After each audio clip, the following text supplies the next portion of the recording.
Assalamu Walaikum. Hello friends, how are you? Welcome back to my another video. In this video, I am going to show you how to remove blank cells in Excel using formula. Let's get started.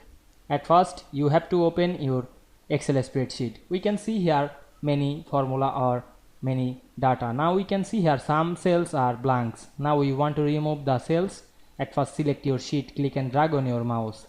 Then press Ctrl G on your keyboard. Then go to the special option and check mark on the blanks. Then click OK.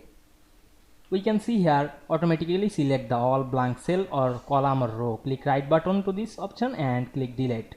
We can see here the option is shift cells left or up, etc. Now I am select the left and click OK. We can see we delete some cells. Click right button again and again click delete option. Then choose cells up. Click OK.